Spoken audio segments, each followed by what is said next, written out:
Are you pursuing your purpose? And if you aren't, what is stopping you? What or who? What or who?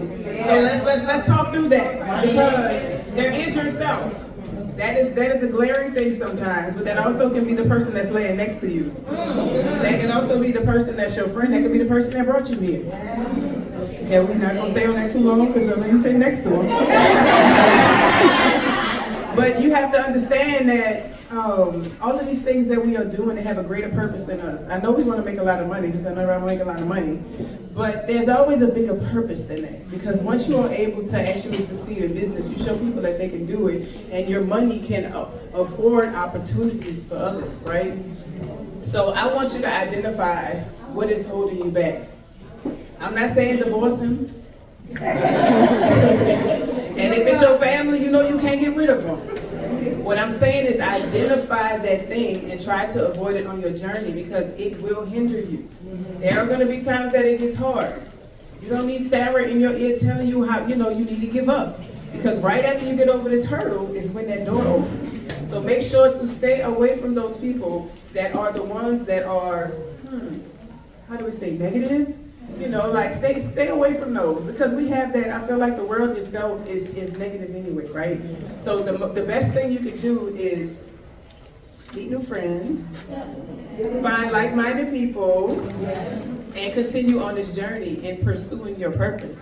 Also, if we're gonna talk about it, this might get a little uncomfortable. I'm not calling nobody specifically out, but are you really pursuing the thing that you want to do and not the thing that your mama told you? So what is it that you really want to do? What is it that's deep down inside your heart? Or even the thing that you've seen on Instagram that girl that you supposedly don't like is doing. And you see that there's some success in that, and now you want to do that. Are you pursuing the thing that God placed on your heart? Because usually that is the scariest thing. Usually that is the hardest thing. Usually that is the thing that will give you the greatest successes, but it is the most hardest thing, and I know you can't say most hardest, but it's the hardest thing because you're supposed to have a faith walk on a journey. It's not supposed to be easy. It's supposed to have hurdles, it's supposed to have headaches, it's supposed to do all of those things, but that is your faith walk. So I want for everybody to take a second and dig deep down inside and make sure that you're here for yourself and not for the things that other people want you to do or the thing that you thought that you were supposed to do. Okay?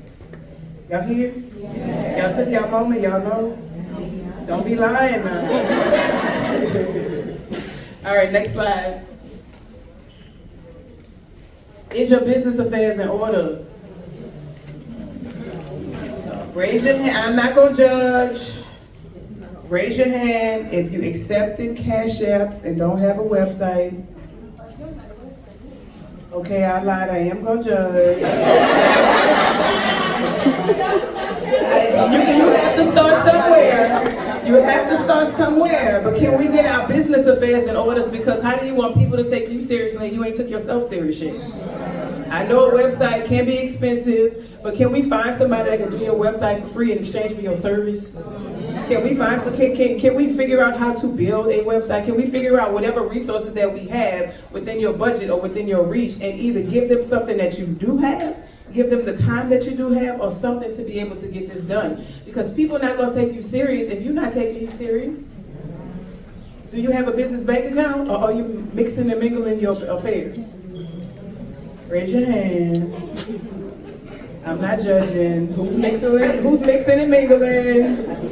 That happens.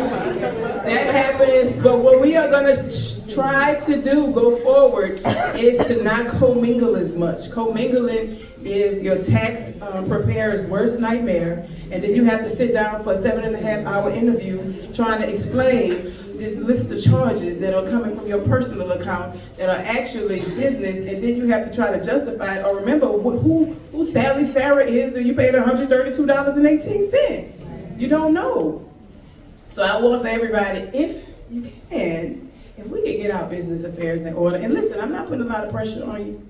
If you could do it in the next 6 months, I ain't say 6 minutes, I ain't say 6 days, but in the next 6 months, get your business affairs in order. Make sure you have your EIN. The IRS is going to try to come after you if you ain't got your stuff together. Make sure you have your bank account. Lord, the website is how do people click to pay you. That should be the first thing that you have, because who wants to, first of all, if somebody don't like, if I'm a consumer, I'm not paying you through Cash App, because Cash App don't give me an option to dispute if you ain't do the service, right? So who wants to spend, like, who wants to just send somebody a Cash App? Y'all wouldn't, so why y'all asking the people to? Anyway. Next slide. There's a market for anything. There's a market for anything, and y'all are scared to talk about selling cupcakes. Y'all are scared to talk about this great hair service that you have. Y'all are scared to talk about all of the things, and I really want you to tell me why. Okay, so let me start with you. What do you do? Yes, you, the one that's turning around like what? I do natural and do herbal infused skin and hair. Okay, so you have hair care products. Skin, mostly skincare. Okay, skincare products. Did you tell everybody in here before I got here? Did you tell anybody? Yes, I told one person? to me and my girl over here. Okay, this lady is scared to tell y'all that she sells skincare products, but let's go to the next slide. Let me show y'all something. There is anus-shaped chocolates on the market. This is true. I haven't made none of this. I didn't make none of this stuff. And they also come with gummy bears. This was a gay couple, 2 men, and so they have gummy bears and pubic hair encased engagement rings. And of course, this video is super viral, but you're scared to talk about your cupcakes while this lady is putting pubic hair in the ring. I'm saying, you scared to talk about that, but Charles, your lunch is ready. Can we talk about it? Can we talk about how Miss Netta has made a worldwide brand off of being herself, but you're scared to tell the people you sell skincare products? They have chocolates shaped like somebody's asshole. It's right, I didn't make that up. I put this off of Instagram. You said what? Once they sell, like, there's a market for everything. There's a demographic for everything. That's a niche. And I promise you, they got the whole fetish world over there. You hear me? I'm sorry, I'm a little wrong. So I gave these extreme examples not to be offensive, but to let you know that and Sarah, that's the name I'm gonna give because she was light skinned. And Sarah can make loud and proud her videos about the hair that somebody shipped her from their pubes to put inside of a ring. I don't think none of you guys should have any kind of fear inside of you to step in front of somebody and tell them what you do. You'll be surprised the services that people need if you don't tell them. Like somebody, if you sell skincare stuff, somebody in here could have a family member or they could be dealing with something and they looking to support a black business, but you ain't say shit.